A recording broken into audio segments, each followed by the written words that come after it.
नमस्कार, विस्तार न्यूज पर आपका बहुत स्वागत है। मैं हूं आपके साथ भारत सूरज। रात के 10 बज गए और 10 रिपोर्ट लेकर मैं हाजिर हूं। फटाफट से आपको बताते हैं कौन सी 10 बड़ी खबरें जिस पर आज हम लोग बातचीत करने वाले हैं। सबसे पहले बात होगी लोकसभा चुनावों के मद्देनजर जो नेताजी अब जनता के दरबार से भगवान के दरबार पर पहुंचे, वो तस्वीरें आपको दिखाएंगे। उसके बाद आपको हम लिए चलेंगे दिल्ली, क्योंकि वहां पर अरविंद केजरीवाल की छुट्टियां खत्म हो रही हैं। अब उनके तिहाड़ जाने के दिन जो है वो नजदीक आ गए हैं। क्या कुछ कहना है उनका वो भी बताएंगे आपको। साथ ही साथ इलेक्शन के आखिरी रण में, यानी कि लोकसभा चुनाव के आखिरी चरण में कौन से बड़े बड़े दिग्गज जो इस बार मैदान में है, पूरा समीकरण आपको समझाएंगे। साथ ही एक और अच्छी खबर आपको बताएंगे, क्योंकि भारत के चौथी तिमाही का जीडीपी जो है वो अब जारी हो गया है और बुलेट ट्रेन की रफ्तार से अर्थव्यवस्था भारत की बढ़ती हुई दिखाई दे रही है। आपको बताएंगे। पांचवी खबर में मध्य प्रदेश लेकर आएंगे, क्योंकि मध्य प्रदेश में बीते कुछ दिनों में अपराध हुए थे। मोहन यादव अब सख्त नजर आए हैं, पुलिस को फ्री हैंड दे दिया है। क्या कुछ खबर इससे जुड़ी वो आपको बताएंगे। फिर सीधे छत्तीसगढ़ लिए चलेंगे, क्योंकि छत्तीसगढ़ में बीजेपी की बैठक हुई है लोकसभा चुनाव के मद्देनजर और कांग्रेस इस पर बहुत तिलमिलाई हुई है। क्या कुछ कहानी है छत्तीसगढ़ की वो आपको बताएंगे। और फिर अगली खबर में, अगली रिपोर्ट में आपको बताएंगे कलयुग की कातिल बेटी की कहानी, जिसने अपने पिता और भाई की हत्या कर दी अपनी प्रेमी के साथ मिलकर। इसके बाद हम आपको बताएंगे कि कैसे साइलेंट हार्ट अटैक जो है अभी अब लोगों में फैलता जा रहा है। हार्ट अटैक से लोग जूझ रहे हैं, मरते दम तक भी तिरंगा नहीं छूटा, लेकिन एक जवान जो है साइलेंट अटैक का शिकार हो गया। कहानी आपको बताएंगे। आज विश्व तंबाकू निषेध दिवस है, तो क्यों तंबाकू जानलेवा है और क्यों आपको छोड़ देना चाहिए, ये कहानी हम आपको बताएंगे। उसके बाद आपको सरकारी सिस्टम की लचर व्यवस्था बताएंगे, जहां कागजों पर तो दफ्तर तैयार है, लेकिन अब तक लोगों को अपने तहसीलदार का इंतजार है। तो अब हम लोग 10 बजे 10 रिपोर्ट की शुरुआत कर रहे हैं। लोकसभा का रण जो है खत्म होने वाला है। नेताजी भगवान के दरबार पर हाजिरी लगा रहे हैं। जनता के दरबार से तो हो लिए हैं, ईवीएम में किस्मत कैद हो गई है। नरेंद्र मोदी से लेकर प्रियंका गांधी तक सभी ने भगवान की शरण में जाना शुरू कर दिया है। देखिए कैसे नेता अब जनता से के पास शीश नवाने के बाद भगवान के दर पर पहुंचकर जीत की उम्मीद कर रहे हैं। सब कुछ इस रिपोर्ट में है, मजे के साथ देखिए।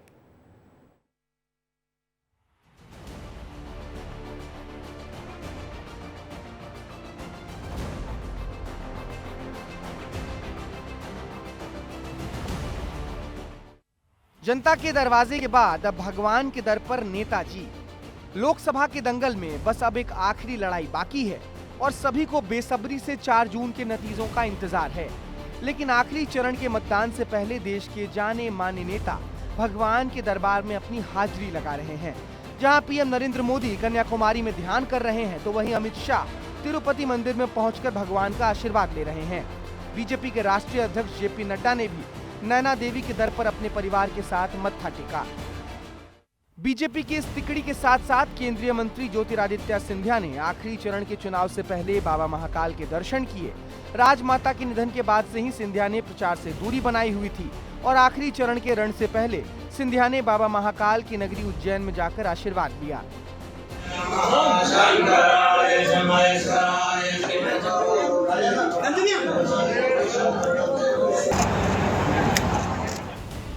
ज्योतिरादित्य सिंधिया के अलावा मध्य प्रदेश के सीएम डॉक्टर मोहन यादव भी 30 मई को अमृतसर के स्वर्ण मंदिर पहुंचे हुए थे, जहां उन्होंने परंपरागत वेशभूषा और पगड़ी में स्वर्ण मंदिर में मत्था टेककर आशीर्वाद लिया।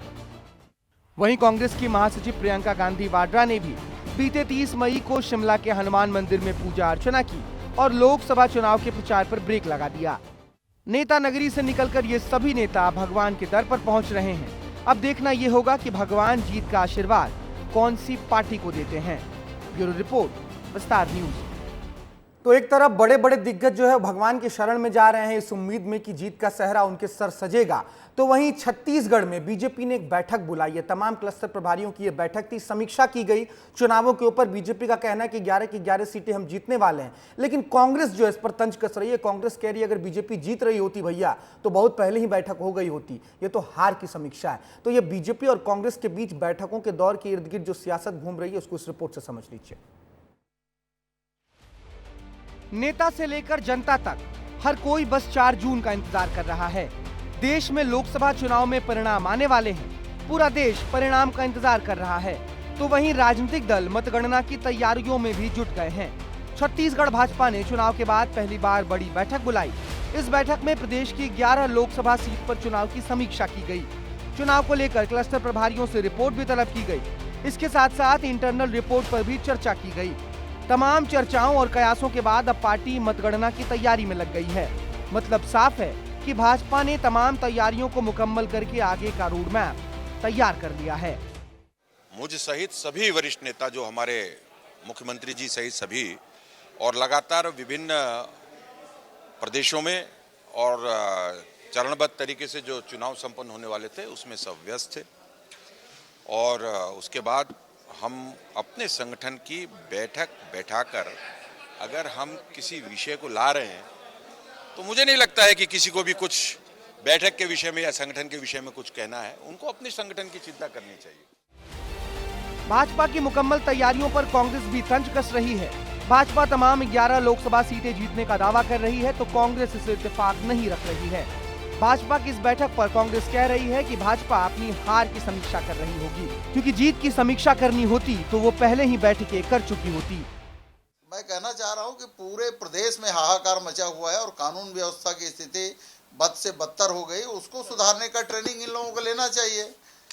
किस तरह से प्रदेश में भ्रष्टाचार चल रहा है उसको सुधारने का ट्रेनिंग इनको मिलना चाहिए। और रमन सिंह जी को इन लोगों ने दरकिनार कर दिया है, गलत बात है। उनसे पूछना चाहिए, 15 साल वो सरकार चलाए हैं तो किस तरह का काम होता है वो उनसे पूछना चाहिए। उन्हीं को ही दरकिनार करके इस तरह का काम हो रहा है तो निश्चित रूप से भारतीय जनता पार्टी गुटबाजी का भी शिकार हो गया, ऐसा लगता है। लिहाजा बारी अब मतगणना की है तो उसके पहले भी भाजपा हो या कांग्रेस सभी अपनी अपनी जीत का दावा करते नजर आ रहे हैं।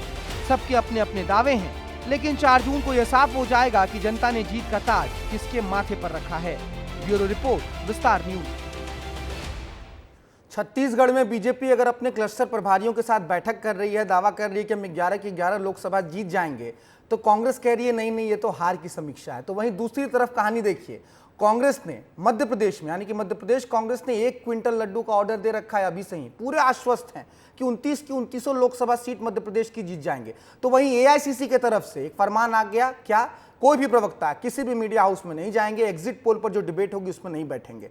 बौखलाया कौन है, हार से परेशान कौन है, मुझे लगता है जनता बेहतर समझ लेगी इस चीज को। खैर, थोड़ा आगे बढ़ रहे हैं, लोकसभा चुनाव के इर्द गिर्द हम बातचीत कर रहे हैं। लोकसभा चुनाव के आखिरी चरण का मतदान 1 तारीख को होने वाला है। बड़े बड़े दिग्गजों की किस्मत ईवीएम में कैद होने वाली है। कौन से वो बड़े नाम है, इस चुनाव को लेकर तैयारियां कैसी हैं, बीजेपी कांग्रेस दोनों की, सब कुछ इस रिपोर्ट में हम समेट रहे हैं। बड़े ध्यान से देखिए।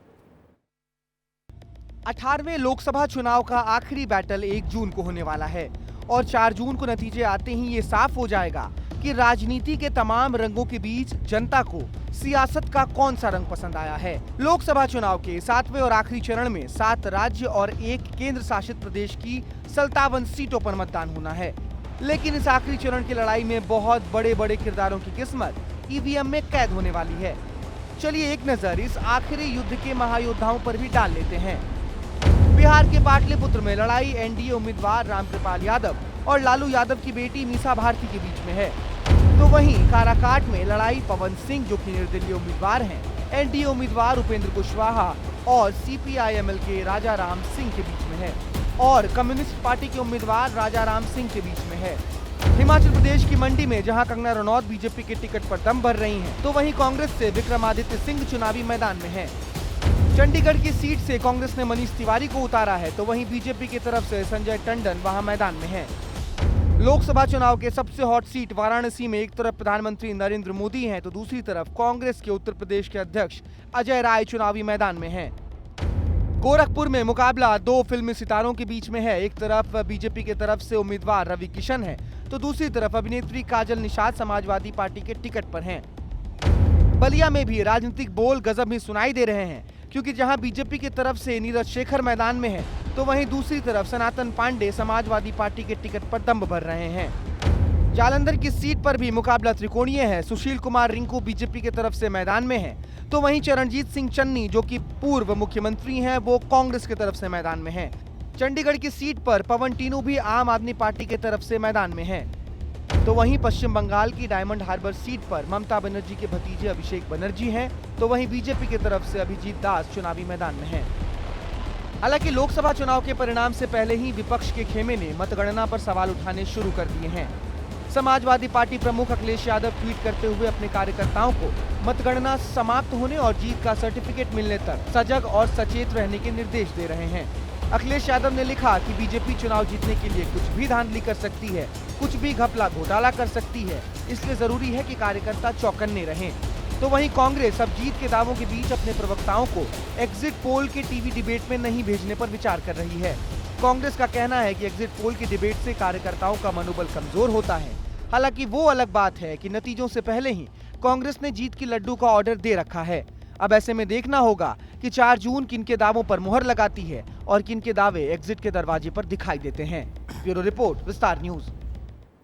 अब 10 बजे 10 रिपोर्ट में मध्य प्रदेश लौटते हैं, क्योंकि मध्य प्रदेश में पिछले कुछ दिनों से कानून व्यवस्था सवालों के घेरे में है और लगातार हो रही रेप की घटनाओं को लेकर विपक्ष भी सूबे की मोहन सरकार पर लगातार हमलावर है। जिस तरीके से यहां पर रेप की घटनाएं हुई हैं, हत्या की घटनाएं हुए हैं, उसको लेकर मोहन सरकार और मुख्यमंत्री खुद भी विपक्ष के द्वारा घिरते नजर आए हैं। लेकिन सीएम डॉक्टर मोहन यादव आज अचानक से इन तमाम आरोपों प्रत्यारोपों के बीच पुलिस हेडक्वार्टर पहुंच गए, जहां उन्होंने समीक्षा बैठक की है और अब कहा जा रहा है कि पुलिस को फ्री हैंड दे दिया गया है। तो मध्य प्रदेश में कानून व्यवस्था को लेकर मुख्यमंत्री मोहन यादव की क्या कुछ प्लानिंग है, पूरी खबर इस रिपोर्ट में। मध्य प्रदेश में पिछले कुछ दिनों में हो रही घटनाओं से लगातार एमपी के लॉ एंड ऑर्डर पर सवाल उठ रहे थे और विपक्ष भी इन मुद्दों को लेकर लगातार मोहन सरकार को घेर रही थी। सीधी का रेप कांड हो या फिर अशोक नगर का मुद्दा, प्रदेश की कानून व्यवस्था पर लगातार प्रश्न चिन्ह बना हुआ था और अब प्रदेश की डगमगाती इस कानून व्यवस्था को लेकर सीएम डॉक्टर मोहन यादव सख्त नजर आ रहे हैं। आज मोहन यादव अचानक से पुलिस हेडक्वार्टर पहुंच गए और आला अधिकारियों के साथ कानून व्यवस्था को लेकर समीक्षा बैठक की। इस समीक्षा बैठक के बाद सीएम डॉक्टर मोहन यादव ने अपराधियों पर शिकंजा कसने की बात कही। सीएम ने कानून व्यवस्था को दुरुस्त करने के लिए पुलिस को फ्री हैंड देने की भी बात कही है। 4 महीने के ये 4 चरणों के चुनाव में पूरे प्रदेश स्तर पर पहली बार कोई बूथ लूटने की घटना, कोई गोलीबारी, कोई मर्डर, कोई बड़ा झगड़ा, कोई झंझट नहीं हुई। ये पुलिस की अपनी सफलता भी है, प्रशासन की सफलता भी है। और लेकिन जो होने वाले अपराध है, उन अपराधों पे और सख्ती करें। अधिकारियों का लगातार निरीक्षण होना चाहिए, उनकी अपनी व्यवस्था बने। मध्य प्रदेश में पिछले कुछ दिनों में ऐसी घटनाएं हुई हैं जिसको लेकर सूबे की मोहन सरकार पर बहुत से सवाल हैं। अब जरा नजर डाल लीजिए कि आखिर किन मामलों को लेकर एमपी के मुखिया मोहन यादव को ये समीक्षा बैठक करनी पड़ी। अशोक नगर में रेप का मामला हुआ। ग्वालियर में छेड़छाड़ से परेशान एक लड़की ने आत्मदाह करने का प्रयास किया। इंदौर में 2 नाबालिग बहनों के साथ दुष्कर्म हुआ। सीधी में आवाज बदलकर 5 लड़कियों के साथ रेप किया गया। जबलपुर में अपने पिता और मासूम भाई का कत्ल करके एक नाबालिग लड़की फरार हो गई। इसके अलावा भी ऐसी कई घटनाएं हैं जिससे सीएम मोहन यादव को ये समीक्षा बैठक बुलानी पड़ी, जिसके बाद अशोकनगर के रेप आरोपी के घर बुलडोजर भी चला। संकेत साफ है, मध्य प्रदेश की मोहन सरकार इस बढ़ते हुए क्राइम पर जल्द से जल्द शिकंजा कसना चाहती है, जिसके चलते मुख्यमंत्री ने पुलिस को फ्री हैंड देने की बात कही है। ब्यूरो रिपोर्ट, विस्तार न्यूज। अपराध तो अपनी जगह है, लेकिन जब घर में ही कोई अपराधी बैठा हुआ हो, घर में ही हत्यारा बैठा हुआ हो, तो ऐसे में कानून व्यवस्था क्या करेगी। दरअसल जबलपुर में एक ऐसे ही कलयुगी बेटी ने अपने पिता और भाई को मौत के घाट उतार दिया था। लेकिन जबलपुर के इस डबल मर्डर केस में मुख्य आरोपी मुकुल सिंह ने अब पुलिस के आगे सरेंडर कर दिया है। वो 30 मई की रात अचानक सिविल लाइंस थाने पहुंचा और अपनी पहचान बताते हुए सरेंडर कर दिया। पुलिस ने आरोपी से पूछताछ की है और पूछताछ में जो कुछ खुलासा हुआ है वो चौंकाने वाला है। इससे पहले गर्लफ्रेंड को उत्तर प्रदेश के हरिद्वार से गिरफ्तार कर लिया गया था। पुलिस अधीक्षक आदित्य प्रताप सिंह ने प्रेस कॉन्फ्रेंस कर तमाम चीजों की जानकारी दी है और पूरी जानकारी हमने इस रिपोर्ट में भी समेटी। इस रिपोर्ट को बहुत ध्यान से देखिए। रिश्तों के कातिलों को मिली सजा। जबलपुर डबल मर्डर केस में बड़ा खुलासा। हाथों में मुकुल के नाम का टैटू छपवाने वाली ये नाबालिग लड़की अपने पिता की हत्यारन है। वहीं सीने पर 5 नरमुंड वाला शैतानी टैटू बनाए हुए ये लड़का जबलपुर दोहरे मर्डर केस का सरगना है, या यूं कहें कि नाबालिग लड़की का प्रेमी है। लंबे इंतजार के बाद आखिरकार मुकुल ने खुद देर रात थाने में सरेंडर कर दिया। अब दोनों पुलिस की गिरफ्त में हैं। दरअसल दोनों ने 15 मार्च 2024 को घटना को अंजाम दिया था। यह घटना जबलपुर के मिलेनियम कॉलोनी की है। पिता रेलवे अधिकारी थे। दोनों ने मिलकर पिता और बेटे की हत्या की। रेलवे अफसर की नाबालिग बेटी ने प्रेमी मुकुल कुमार सिंह के साथ मिलकर हत्याकांड की पूरी प्लानिंग की थी। बेटी ने उसी पिता की मौत की प्लानिंग की जिस पिता ने सितंबर 2023 में आरोपी मुकुल के खिलाफ छेड़छाड़ का मामला दर्ज कराया था। जेल से बाहर आने के बाद नाबालिग लड़की और मुकुल मौज ऐप के जरिए एक दूसरे से संपर्क करते थे।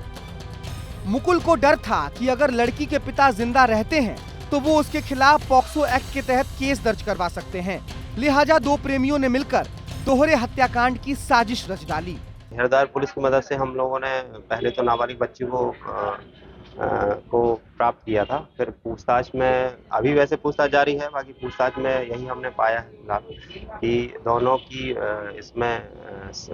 दोनों संलिप्त हैं ये दो डबल मर्डर कांड में। दरअसल मुकुल के निशाने पर 5 लोग थे जिन्हें वो मौत के घाट उतारना चाहता था और इसके लिए मुकुल लंबे समय से प्लानिंग भी कर रहा था। दरअसल हत्यारे मुकुल के निशाने पर प्रेमिका के पिता राजकुमार विश्वकर्मा पहले नंबर पर थे। मुकुल की दूसरी टारगेट थी प्रेमिका की महिला रिश्तेदार जो उसे बातचीत करने से रोकती थी। तो वहीं उसका पड़ोसी भी उसका तीसरा टारगेट था जो मुकुल को उसकी हरकतों के लिए टोकता था। मुकुल की चौथी टारगेट वो महिला एएसआई थी जिसने रेप के मामले में जांच की थी। वहीं खुद उसकी प्रेमिका मुकुल का 5वां निशाना था क्योंकि मुकुल को डर था कि उसके प्रेमिका की वजह से वो कभी मुसीबत में फंस सकता है। इन लोगों ने प्लान बनाया कि क्योंकि पिता जो है सबसे ज़्यादा विरोध कर रहे थे, तो फिर उन्होंने डिसाइड किया कि पिता को हमें रास्ते से हटाना पड़ेगा और इन लोगों ने प्लान करके घटना करी थी। भाई को मारने की? देखिए, वो जब पिता के साथ ये घटना हो रही थी तो उस समय भाई भी वहाँ पर आ गया और चिल्लाने लगा, तो उसको उस सिचुएशन में इन लोगों ने जो है भाई की भी हत्या की। तो मौत कब आ जाए किसको पता ही नहीं चलता और कभी कभी तो ऐसा होता है कि मौत घर में पल रहा होता है फिर भी एक बाप को, एक भाई को पता नहीं चलता।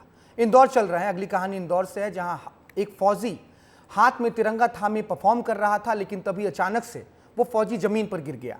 वहां पर बैठे सभी लोगों को लगा कि फौजी का गिरना उनकी परफॉर्मेंस का ही हिस्सा है और लोग लगातार तालियां बजाते रहे, लेकिन किसी को इस बात का एहसास भी नहीं हुआ कि हाथ में तिरंगा थामे ये फौजी अब हमारे बीच नहीं रहा। साइलेंट अटैक की ये कहानी इंदौर से है, पूरी रिपोर्ट देखिए। इंदौर से आई इस तस्वीर को देखिए। एक हॉल में लोगों के सामने देशभक्ति की अलख जगाने के लिए एक रिटायर्ड फौजी हाथों में तिरंगा लिए बड़े जोश से देशभक्ति का जज्बा दिखा रहे हैं। सभी लोग ताली बजा रहे हैं। लोगों का जोश बढ़ा तो वो तालियां बजाने लगे। इसी दौरान मंच से परफॉर्म कर रहे रिटायर्ड फौजी जोश में मंच से एक जगह से दूसरी जगह चल रहे हैं। लोग खुश हो रहे हैं, लेकिन तभी हाथ से तिरंगा छूटता है और फिर अब तक जो रिटायर्ड फौजी लोगों के सामने बड़े जोश के साथ परफॉर्म कर रहे थे वो गिर जाते हैं। लेकिन सामने बैठे लोग लगातार ताली बजाते रहते हैं। वहां खड़ा शख्स भी हाथ में तिरंगा लेकर लहराने लगता है, लेकिन किसी को ये एहसास तक नहीं होता कि जो अब तक परफॉर्म कर रहे थे वो अब इस दुनिया में नहीं रहे। यानी हंसते हुए परफॉर्म करते हुए एक शख्स की साइलेंट मौत हो जाती है और ये लोग जान भी नहीं पाते कि उनकी जान चली गई। अग्रेशन धाम पर क्रांति योग के आयोजन के दौरान ये घटना सामने आई, जिससे लेकर अब द्वारकापुरी थाना पुलिस मामले की जांच में जुटी है। ऐसा पहली बार नहीं हुआ। मेरठ की ये तस्वीर देखिए। एक लड़की को उस वक्त हार्ट अटैक आया जब वो हल्दी फंक्शन में डांस कर रही थी। गाजियाबाद में ट्रेडमिल पर जिम करने वाले युवक को हार्ट अटैक आया, जिसका वीडियो जिम में लगे सीसीटीवी कैमरे में कैद हो गया। तो वहीं प्रयागराज में साली की शादी की सालगिरह पर डीजे की धुन पर डांस करते वक्त एक व्यक्ति की हार्ट अटैक से मौत हो गई। लगातार हो रही इन मौतों पर अब सवाल ये भी उठता है कि क्या इन मौतों को केवल हार्ट अटैक के तौर पर ही देखा जाए या इसके पीछे कारण कुछ और है। ब्यूरो रिपोर्ट, विस्तार न्यूज। कोरोना के बाद से ऐसे साइलेंट हार्ट अटैक के बहुत से केसेस देखे गए, इसलिए बहुत जरूरी है कि जीवन शैली में आप भी अच्छे बदलाव करें ताकि आप भी फिट रहें और ऐसी किसी भी साइलेंट अटैक का आप शिकार ना हो। खैर, अगली खबर की तरफ बढ़ते हैं। ये खबर भी आपके स्वास्थ्य से जुड़ी हुई है। आज विश्व तंबाकू निषेध दिवस है। मध्य प्रदेश समेत कई राज्यों में तंबाकू, गुटखा और पान मसाला जैसी चीजों को बेचना निषेध है, लेकिन इसके बावजूद भी मध्य प्रदेश में ये चीजें धड़ल्ले से और खुले तौर पर बिक रही हैं। लेकिन मध्य प्रदेश की राजधानी भोपाल मुंह के कैंसर में भी सब देश के दूसरे नंबर पर है। तो मध्य प्रदेश में ये तंबाकू और गुटखा किस तरीके से लोगों की जान पर आमदा हो रहा है, पूरी खबर इस रिपोर्ट में है, देखिए। आज विश्व तंबाकू निषेध दिवस है। मध्य प्रदेश समेत कई राज्यों में तंबाकू, गुटखा और पान मसाला जैसी चीजें बेचना निषेध है, लेकिन खुले तौर पर ये पदार्थ मार्केट में बेचे जा रहे हैं। ICMR की नेशनल कैंसर रजिस्ट्री प्रोग्राम की रिपोर्ट के अनुसार भोपाल मुंह के कैंसर के मामले में देश में दूसरे स्थान पर है। जितने भी कैंसर के मरीज मिल रहे हैं, उनमें से 80% तंबाकू का सेवन करते हैं। मध्य प्रदेश सरकार ने 2012 में ही पाउच वाले गुटखे की बिक्री पर रोक लगा दी थी। इसके बावजूद प्रदेश में कैंसर मरीजों की संख्या कम होने का नाम नहीं ले रही है। विश्व तंबाकू निषेध दिवस पर विस्तार न्यूज ने गुटखा, पान मसाला की गुमटियों पर जाकर पड़ताल की तो पता चला कि लोग ये जानते हैं कि तंबाकू का सेवन हमारे लिए घातक हो सकता है, पर आदत है तो फिर भी खा रहे हैं।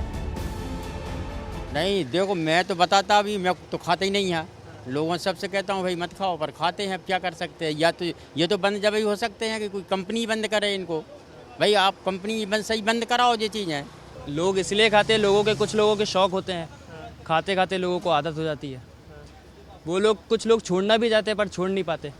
भोपाल में तंबाकू और गुटखे के सेवन से लगभग लाखों लोग बीमार होते हैं और उसके साथ करोड़ों रुपए इनके इलाज पर भी खर्च होते हैं। चलिए अब आपको समझाते हैं कि कैसे भोपाल तंबाकू और कैंसर की चपेट में है। दरअसल 1 लाख में से 16 लोग मुंह के कैंसर और 8 लोग जीभ के कैंसर से पीड़ित हैं। मुंह के कैंसर के इलाज में सालाना 50 करोड़ रुपए खर्च होते हैं। भोपाल में हर रोज करीब 10 लाख रुपए के पान मसाले की खपत है, तो वहीं भोपाल में मुंह के कैंसर के मरीज हर साल करीब 3.8% बढ़ रहे हैं। और तो और शहर की 30 लाख आबादी में औसतन 500 लोग ओरल कैंसर के मरीज हैं। भोपाल जो ओरल कैंसर है उसमें पूरे देश में दूसरे नंबर पे आया। जी बिल्कुल, आप सही कह रहे हैं। और भोपाल और उसके आसपास जो हमारे ट्राइबल एरियाज़ हैं उसमें ये देखा जाता है कि जो पुरुषों में ओरल कैंसर जो है मुंह से संबंधित और नेक, माउथ एंड नेक से संबंधित जो कैंसर है वो सबसे ज़्यादा आता है। भोपाल में बढ़ रही कैंसर के मरीजों की संख्या वाकई में परेशान करने वाली है। सरकार और आम जनता ये दोनों की जिम्मेदारी बनती है कि मिलकर इस बीमारी से भोपाल को निजात दिलाएं। ब्यूरो रिपोर्ट, विस्तार न्यूज। तो अगर आप भी तंबाकू या गुटखे का सेवन करते हैं तो छोड़ दीजिएगा, क्योंकि ये आपके स्वास्थ्य के लिए बहुत हानिकारक है। खैर, खबरों में आगे बढ़ते हैं। बात मध्य प्रदेश की ही है। आष्टा ब्लॉक के अंतर्गत आने वाले जावर तहसील के सिद्दीकगंज को सूबे के पूर्व मुख्यमंत्री रहे शिवराज सिंह चौहान द्वारा 2012 में ग्रामीणों के मांग के बाद तहसील टप्पा का दर्जा दिया गया और यहां नायब तहसीलदार के बैठने की व्यवस्था करते हुए नायब तहसीलदार एवं दंडाधिकारी कार्यालय की सौगात भी दी गई। लेकिन यह सौगात सिर्फ कागजों में ही सिमट कर रह गई और अब तक ग्रामीणों को इसका कोई लाभ नहीं मिला है। यानी कुल मिलाकर समझे तो सरकारी दफ्तर कागजों पर तो तैयार है, लेकिन कामकाज कब होगा, ग्रामीण इसी के इंतजार में है। पूरी खबर रिपोर्ट में। सीहोर के आष्टा ब्लॉक में कई साल पहले बनकर तैयार हुआ नायब तहसीलदार का टप्पा कार्यालय अभी तक शुरू नहीं हो पाया। आष्टा में 160 पंचायतें आती हैं। गांव वालों को कई बार मांग करते हुए तत्कालीन सीएम शिवराज सिंह चौहान से जावर तहसील के सिद्दीकगंज को तहसील टप्पा बनने का दर्जा मिला था, लेकिन सिर्फ दर्जा मिला, कामकाज आज तक शुरू नहीं हो पाया। इसका नतीजा ये है कि 90 गांव के गांव वाले कामकाज के लिए परेशान हो रहे हैं और तहसील में काम कराने के लिए पुराने दफ्तर ही जाना पड़ रहा है, जबकि नया दफ्तर तैयार है। नायब तहसीलदार एवं दंडाधिकारी कार्यालय के दफ्तर भी तैयार है, लेकिन योजना कागजों तक ही सिमट कर रह गई है। टप्पा बनने की घोषणा हुई तो खुशी हुई, बिल्डिंग भी बनकर तैयार हो गई। 2018 में लाखों रुपए से बिल्डिंग तैयार हुई, लेकिन आज ये बिल्डिंग धूल खा रही है। सालों पहले बना हुआ यह भवन आज भी उसी स्थिति में खड़ा हुआ है। यहाँ पर ताला लगा हुआ है और इस ओर कोई भी जिम्मेदार ध्यान नहीं दे रहे हैं।